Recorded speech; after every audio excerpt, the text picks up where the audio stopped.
proteína, es decir, moléculas de proteína con algunos carbohidratos unidos, y que lo que hacen es mantener moléculas de agua atrapadas y mantener la hidratación y la protección de esas células epiteliales, que vendría siendo como la gelatina que comemos en casa, que si se han fijado ustedes que cuando se congela en realidad se separa el agua, queda el hielo por un lado y la gelatina por el otro, que parece una goma de borrar el lápiz. Entonces, ok, aquí nada más están moléculas de agua atrapadas y le dan protección. Ahora, si llega a haber un daño en el riñón y se secreta en exceso esa glucoproteína, es la que forma los cilindros, de los cuales ya platicaremos un poquito más adelante.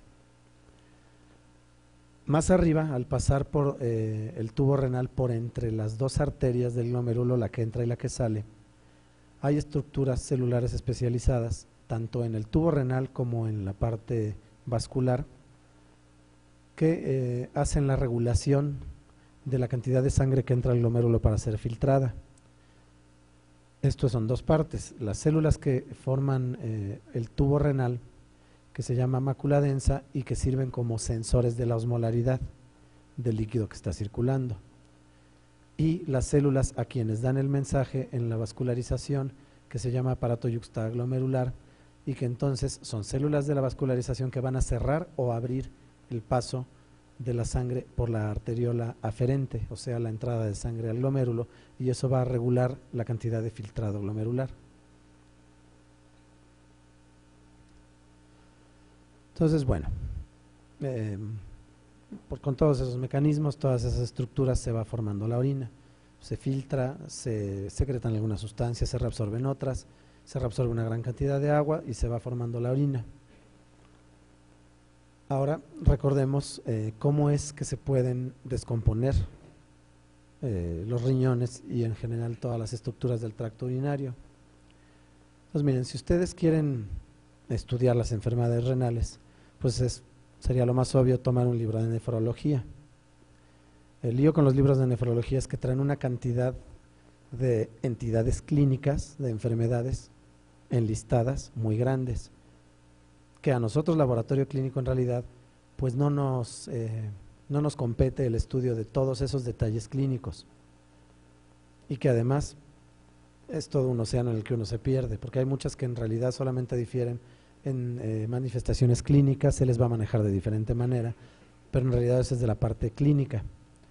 Una forma de clasificarlas que nos es mucho más comprensible y útil para la comprensión de nuestros resultados sería según la estructura que se está dañando. Si las dividiríamos en enfermedades tubulointersticiales, las que afectan a los tubos renales y el tejido que los rodea, las que afectan al glomérulo y las enfermedades obstructivas. Bueno, ya saben, si les preguntan qué es un glomérulo, les dicen pues ignóralo, ¿no? Ahí más o menos suena. Entonces, miren, las enfermedades tubulointersticiales se pueden presentar, pues como muchas enfermedades en el organismo, en una fase aguda o en una fase crónica. Pero aquí sí puede ser significativo lo que nosotros encontramos. Si se encuentra en una fase aguda, que generalmente lo que se observa es una inflamación aguda, vamos a encontrar muy probablemente el tejido muy infiltrado y una gran cantidad de leucocitos. Pero si ya es una fase crónica en la que esas lesiones de cierto tiempo ya se han ido convirtiendo en cicatrices, entonces puede ser que encontremos muy pocos leucocitos, pero no significa que vaya a estar más saludable la persona. Incluso, no sé si han observado la parte microscópica de la orina de una persona con una verdadera insuficiencia renal crónica. No tiene nada. O sea, no contiene ni eritrocitos, ni leucocitos, ni células, generalmente nada más es un poquitín de agüita.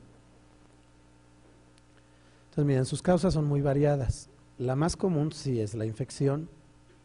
Entonces, la pielonefritis sí es la causa más común de afección crónica, pero no es la única. Hay algunas otras.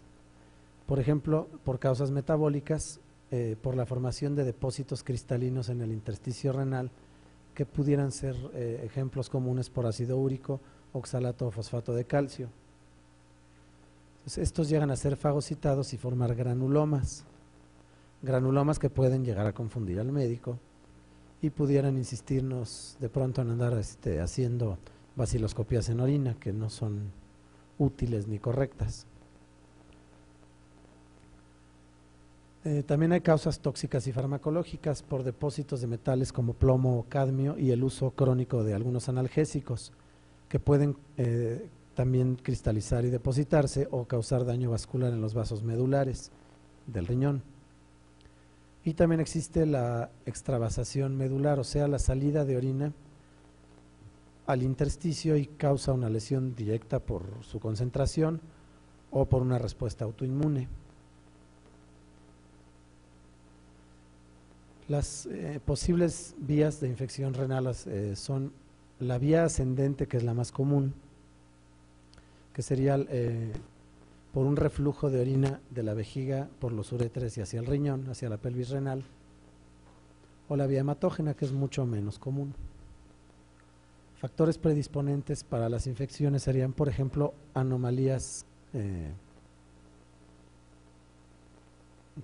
las que no son hereditarias, congénitas, anomalías congénitas de los riñones o los uréteres, la presencia de cálculos, una obstrucción a cualquier nivel, por ejemplo el embarazo, que pues lo que causa es obstrucciones porque desplaza todas las estructuras, por ejemplo una sonda, que es a lo que se refiere aquí por instrumentación, una sonda un determinado número de días dentro de la vejiga suele propiciar la entrada de microorganismos. La vejiga neurógena, que lo que condiciona es que no se detecte el momento en el que la vejiga está realmente vacía y generalmente vaya quedando orina residual y esa propicie las infecciones crónicas en la vejiga, que finalmente pueden ir dañando el mecanismo de cierre de los uréteres, que es un mecanismo mecánico, no es un esfínter, sino que los uréteres entran inclinados en la pared de la vejiga. Si la vejiga está vacía, quedan abiertos y puede entrar la orina, pero si se llena la vejiga se forma un pliegue y entonces se cierra ese mecanismo y ya no puede subir la orina ya se queda en la vejiga y obviamente pues habrá que vaciarla. Ahora, si existe un daño en ese mecanismo, entonces la orina va a poder subir y bajar libremente y va a acabar causando problemas de la subida de bacterias hacia la pelvis renal. En este esquema vamos a mostrar cómo si los problemas empiezan por abajo con una infección o por arriba con un problema del glomérulo, en realidad tiende a desencadenarse una serie de eventos que van a perjudicar toda la función renal. Entonces miren, suben bacterias, se alojan en el intersticio y entonces va a tener que haber una reacción inflamatoria, van a salir leucocitos de la circulación y forman abscesos. Esos abscesos obviamente destruyen tejido. Dentro del absceso los leucocitos liberan el contenido de sus gránulos citoplásmicos y entonces son enzimas hidrolíticas que van a matar bacterias, pero también van a matar células locales. Entonces suelen destruir tubos renales de nefronas vecinas o incluso del propio lugar en el que empezó el problema. También estos abscesos y esta destrucción puede afectar a la vascularización que rodea los tubos renales